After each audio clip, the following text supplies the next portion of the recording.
자, 오늘은 예수님에 대한 이야기 두 번째의 장면입니다. 이 두 번째 이야기는 베들레헴이라는 주제로 이야기 나누고자 합니다. 마태복음 2장을 살펴보겠습니다.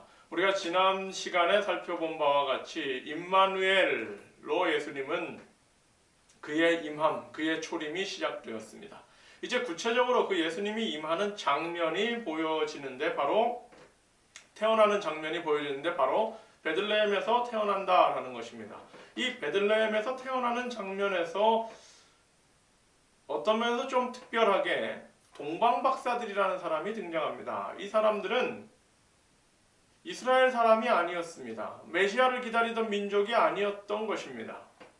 바로 그들의 출현과 그들의 장면에 대하여 마태복음 2장은 이렇게 기록하고 있습니다. 마태복음 2장 1절부터 보면 헤로드 왕 때에 예수께서 유대 베들레헴에서 나심에 동방으로부터 박사들이 예루살렘에 이르러 말하되 유대인의 왕으로 나시니가 어디 계시뇨? 우리가 동방에서 그의 별을 보고 그에게 경배하러 왔노라 하니 헤로드 왕과 온 예루살렘이 듣고 소동한지라. 왕이 모든 대제사장들과 백성의 서기관들을 모아 그리스도가 어디서 나겠느냐 물으니 가로되 유대 베들레헴이오니 이는 선지자로 이렇게 기록된 바 또 유대 땅 베들레헴아 너는 유대 고을 중에 가장 작지 아니하도다. 내게서 한 다스리는 자가 나와서 내 백성 이스라엘의 목자가 되리라 하였음이니이다.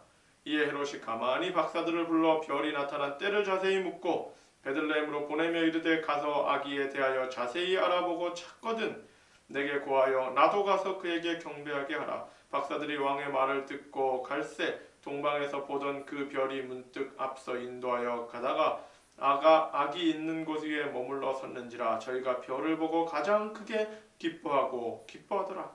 집에 들어가 아기와 그 모친 마리아의 함께 있는 것을 보고 엎드려 아기께 경배하고 보배압을 열어 황금과 유향과 모략을 예물로 드리니라. 꿈에 헤롯에게로 돌아가지 말라 지시함을 받아 다른 길로 고국에 돌아가니라. 이것이 베들레헴에서 있었던 이야기를 기록하고 있습니다.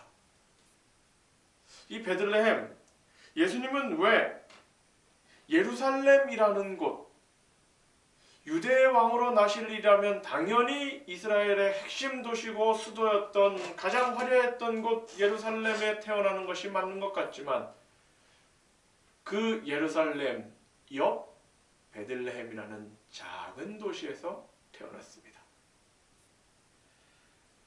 오늘 이 베들레헴이라는 작은 도시에서 일어난 일, 그곳에서 무슨 일이 일어났는지를 우리가 이 성경 본문의 말씀을 통하여 배울 필요가 있습니다.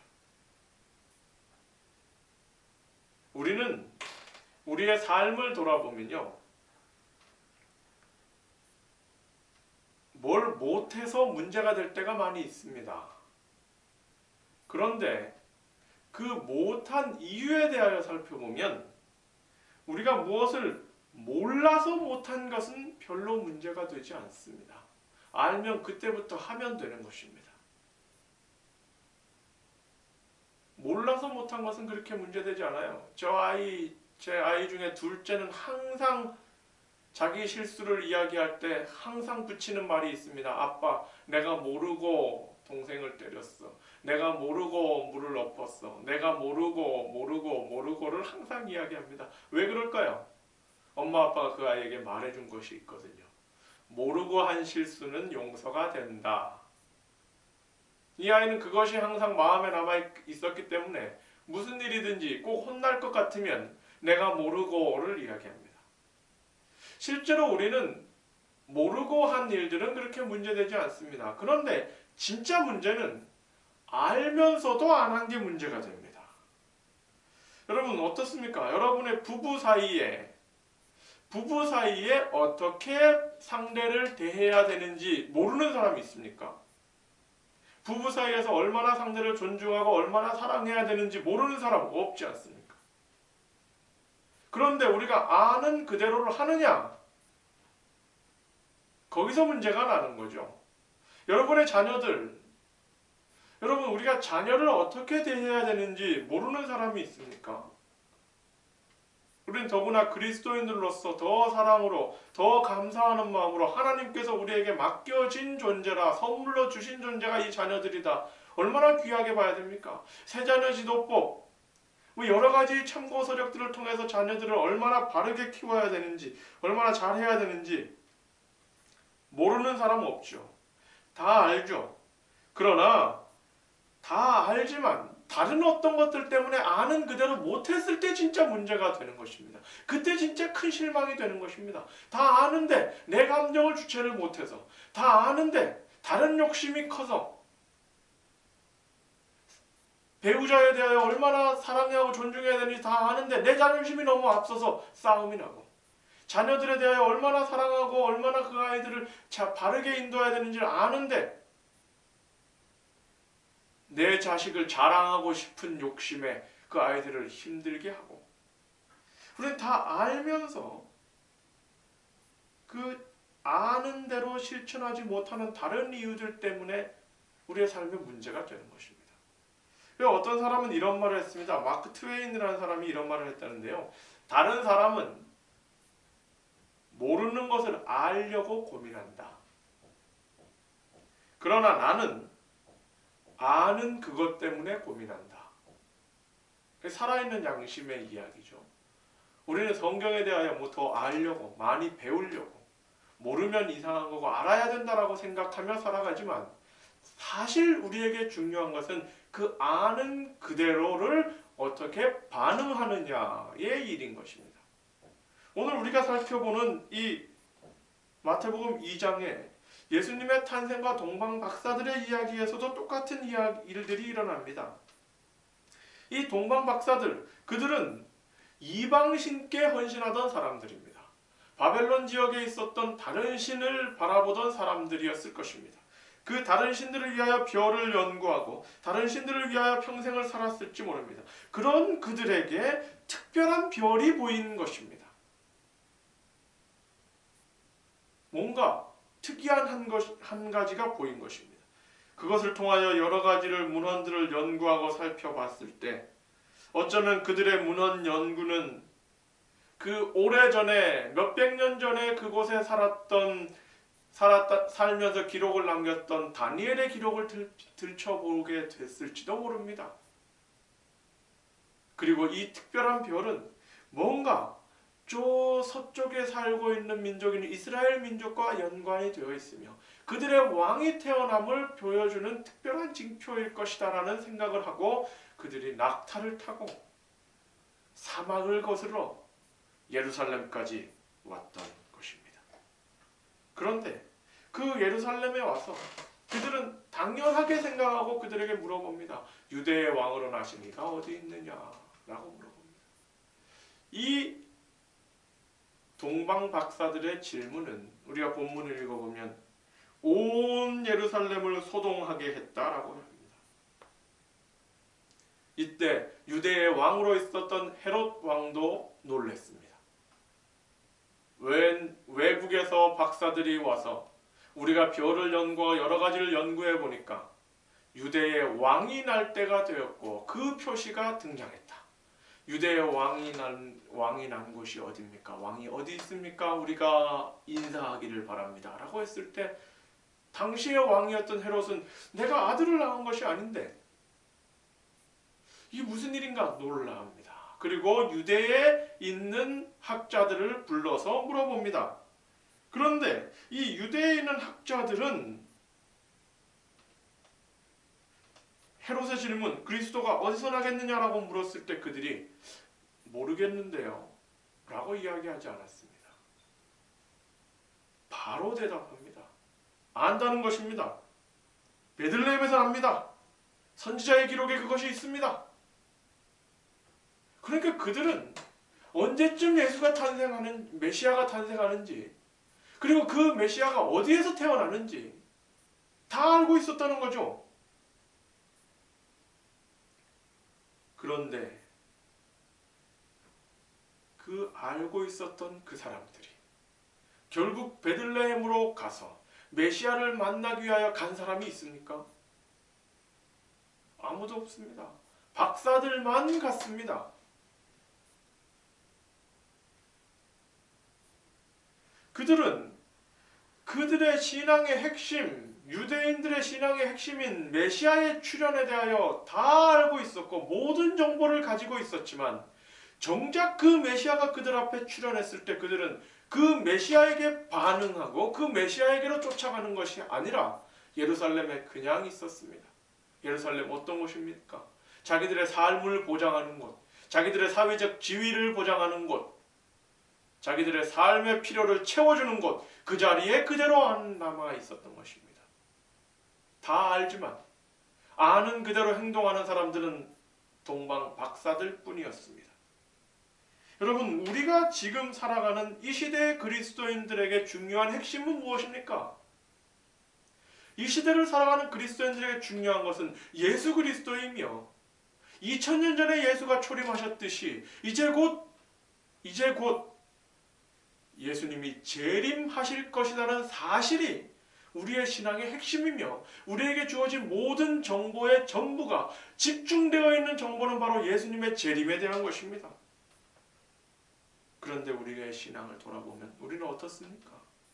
마치 예수님의 초림에 대하여 언제 어디서 날 것을 다 알면서도 그것과 다른 것들에 관심이 너무 많아서 예수님의 초림에 바르게 반응하지 못했던 그 예루살렘에 있었던 많은 학자들처럼 이 시대의 재림 성도인 우리가 예수의 재림에 대하여 예수 그리스도에 대하여 다 알고 있으면서 우리의 삶의 여러 가지들 때문에 예수의 그 재림에 집중하지 못하고 있지 않습니까? 우리가 아는 그 예수의 재림에 바르게 우리의 삶을 반응하지 못하고 있지는 않습니까? 예루살렘의 학자들이 그랬던 것처럼 우리의 삶의 터전에 그대로 머물러 있지 않습니까? 우리의 삶의 욕심에 그대로 자리 잡고 있지 않습니까? 우리의 삶의 필요를 쫓아가는 일에 그대로 우리는 몰두하고 있지는 않는 것입니까? 여러분, 우리의 신앙은 우리가 아는 것이 너무 많습니다. 그러나 아느냐 모르느냐가 중요한 것이 아닙니다. 아는 그것에 우리가 얼마나 바르게 반응하고 행동하고 우리의 관심사를 거기서 두고 우리의 삶이 그것에 맞게 변화되어 가느냐가 더 중요한 과제인 것입니다. 우리가 사랑에 대하여 아는 것, 고린도전서 13장을 줄줄줄 외우며 사랑은 어떻고 사랑은 어떻고 사랑은 어떻고를 아는 것보다 더 중요한 것은 사랑을 실천하는 것입니다. 우리가 예수님에 대하여 아는 것, 언제 어디에 태어났으며 무슨 일을 하셨으며 몇 살에 어떤 상황에서 돌아가셨다는 것을 알고 그분이 어떻게 부활해서 승천하셨으며 지금 어디에서 무엇하고 계시는지까지 우리가 다 아는 것, 그것보다 더 중요한 것은 그 예수께서 우리에게 하라고 하신 그 일에 순종하는 것입니다. 예수의 재림에 대하여 우리가 아는 것, 재림의 징조들이 무엇이며 재림의 때가 가까울수록 세상의 역사는 어떻게 흘러갈 것이며 그 재림에 대하여 우리가 아는 것보다 더 중요한 것은 오늘 나의 삶이 그 재림에 맞게 준비되며 그 재림에 맞게 우리의 삶의 관심사가 변화되어 가는 것이 더 중요한 것이라는 사실입니다. 우리가 아는 그것은 우리를 움직이게 해야 합니다. 우리가 아는 그것은 우리를 변화시켜야 합니다. 그래야 그 아는 것이 가치가 있는 것입니다. 박사들은 새로운 별을 발견했을 때 그들의 삶의 현장을 떠나서 박차고 일어나서 그 별을 향하여 순종하며 걸어가기를 주저하지 않았습니다. 그렇게 해서 예루살렘까지 왔고 그렇게 해서 베들레헴이라는 작은 도시에까지 왔습니다. 그리고 그들 앞에 메시아를 목도하는 영광을 누린 것입니다. 여러분, 우리가 이미 아는 그것에 반응하여 자리를 박차고 일어나는 성도들이 되시기 바랍니다. 우리가 아는 그대로 우리의 눈에 보이는 그대로 순종하며 걸어갈 수 있는 사람들이 되시길 바랍니다. 그럴 때 비록 우리를 예루살렘으로 인도하지 못하고 예루살렘에서 빗나간 예루살렘보다 훨씬 초라한 작은 베들레헴으로 우리를 인도할지라도 우리는 그곳에서 메시아를 보게 될 것입니다. 여러분, 메시아를 보기를 바라십니까? 예수 그리스도를 만나기를 바라십니까? 여러분이 아는 그것에 순종하시기 바랍니다. 여러분이 아는 그것이 여러분의 삶을 변화시켜 나가길 바랍니다. 여러분이 아는 그것이 여러분의 속에서 작용하고 움직여 나갈 때, 여러분의 삶을 이끌어 나갈 때, 아는 그것에 따라 움직여 나갈 때 그곳에는 바로 메시아를 보는 기회가 될 것입니다. 박사들은, 동방의 박사들은 아는 그것에 순종하여 나갔을 때 결국 메시아 앞에 무릎 꿇고 이 영광스러운 메시아를 가장 먼저 경배하는 특권을 누렸던 것입니다. 그러나 모든 것을 다 알고 있었던 예루살렘의 학자들은 아는 그것은 아는 채로 내비두고 그들의 삶은 변화되지 못하고 그들의 삶은 움직이지 못했기 때문에 다 알지만 결국은 어리운 자가 되며 다 알지만 결국은 그들이 예수를 십자가에 못 박는 자가 되었던 것입니다. 여러분, 여러분이 아는 그것이 여러분을 구원하게 되길 바랍니다. 여러분이 아는 그 메시지가 여러분을 예수 앞으로 인도하게 되길 바랍니다.